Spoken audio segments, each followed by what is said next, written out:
There were two American presidents who framed the abortion debate where America's heart really was, okay? It was George H.W. Bush, who said, I'm pro-life, but I believe in exceptions for rape, incest, and the health of the mother. And it was Bill Clinton, who said, I want abortion to be safe, legal, and rare. Both of those guys got where America was at on abortion. Because as I've told people, nobody is a fan of abortion. Nobody walks out and is like, yeah, I can't wait to get my first abortion. Nobody does that. That doesn't exist in the world. It's always a terrible, horrible, painful moral choice. And Americans were right about where those two guys were. What the court has now said, and what the states full of ambitious Republican politicians have now said, is not only we want to outlaw abortion, no matter what, even if it kills the woman, even if it's an ectopic pregnancy that's going to 100% cause the death of the mother and the child. I mean, they want to make non-viable fetus. Right. And they want to say, as well, the small government party now wants to say, hey, Google, tell us every time a woman searches for Plan B or abortion or Planned Parenthood. They want to say to Facebook, give us all the location data from your ad database of these women. Give us all the Apple and Google, give us all the information from your app stores on women's period tracking so we can follow them around. TSA, monitor women's fertility so they can't travel to states where abortion is still legal. That doesn't sound like a small government party to me. It sounds like the worst fucking stalker of all time. And every woman I know, no matter where they are on the spectrum, from pro-life to pro-choice, they look at this, and they look at the things that Greg Abbott has instituted in Texas, the snitch law, and they're mortified. Democrats have a huge opportunity to get an awful lot of suburban Republican women who tend to be what I call mildly pro-choice. They're not third trimester, hardcore, anytime, all the time, but they do not want government to tell them they can't if they get raped, or if their daughter gets raped, or if they if they are going to have an ectopic pregnancy, that there's no way that anything happens for them except either death or a child. They don't want that. So there's a chance, I think, for Democrats to message this correctly. And look, the same number of people in the last set of surveys that did on abortion, this is about 5 years ago, I'll grant you, the same number of people who thought third trimester abortion should be legal for any reason, no matter what, even sex selection, whatever, was about 4%. The number of people who think a 10-year-old who is raped should be forced to bear a child, or that the mother should die from an ectopic pregnancy, is also about 4%. The Republican Party is completely following 4% of their electorate. And this is a chance for the Democrats to get back to the rape, incest, life of the mother, safe, legal, and rare. It's not your business. Why is this a matter of the government's decision? And look, people forget this. I am a conservative, and I have a philosophically pro-life position based on a lot of different reasons. But I also have a more important position. It's that it's not my fucking business. And it's not my business to make that decision for someone else. And it's not and it's most importantly not the government's business to monitor, track, harass, prosecute, and criminalize women. And criminalize women. Right. You know, I think that where we are, and what pisses me off the most about the climate that we're in is that we're talking about the Democrats' ability to fight back, particularly on this issue that is largely a favorable issue. But here's the thing. We have a president of the United States right now that refuses to even utter the word abortion, right? So I don't know how you stand with women on an issue that you don't even utter the word for. I don't understand at this time, when we are close to 2 weeks of having Roe v. Wade be reversed, while there has been no urgent action on the part of this administration. And folks could say, well, it just happened. Well, no, our friend Ellie Mistel, who just wrote a piece in The Nation, said, actually, we knew about this 65 days ago when the leaked draft came out. And frankly, you knew about this over 600 days ago when Ruth Bader Ginsburg died, that this was going to be the issue to frame all goddamn issues. So where was the plan? Well, and here's the other part of this that I find absolutely mortifying and mystifying. This wasn't a fucking secret. The Republicans told them for 45 40 years. Come on. We're coming. Yep. We're coming.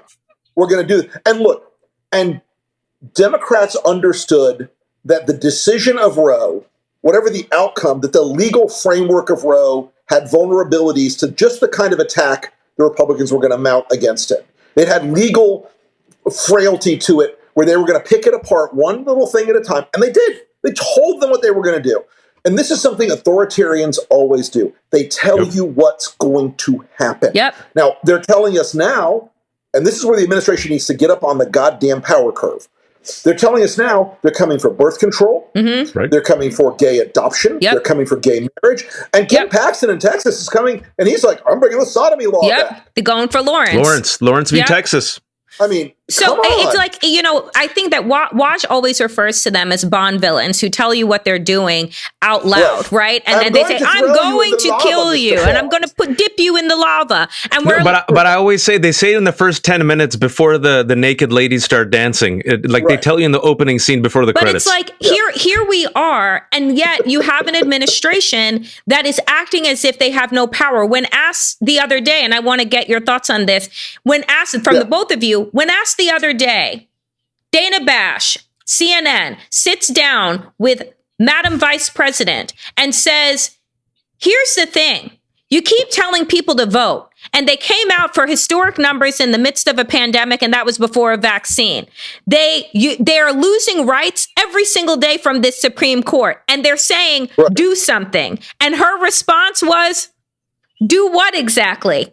I lost it. I absolutely fucking lost it. Let me tell you, Chuck Schumer should have brought to the floor of the Senate, and unlike the last bill they did on choice, which was a fucking 47-page whatever, a one-page, he should be bringing up one-page bills, okay? And they say things like this.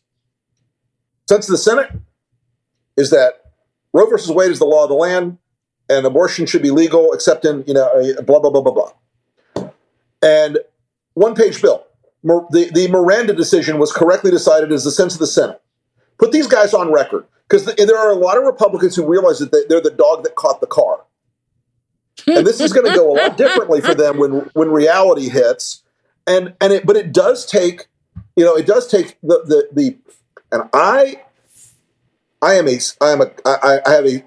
don't want to break apart the way the government is supposed to work in the three-part system. But at this point, executive action is called for. At this point, on Miranda, and by the way, I see those two decisions, Miranda and Dobbs, as closely and terrifyingly linked. Because the removal of Miranda at the federal level and returning it to the states means that Alabama or Ron DeSantis or whoever can say that their abortion police can question women. And if you don't think there's going to be something like a policing mechanism, Texas already fucking built one.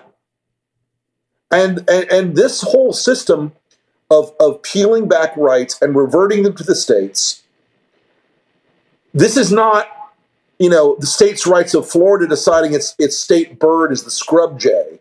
This is, a question where red states are going to change the cultural and political and normative social landscape of this country in a fundamental and scary way.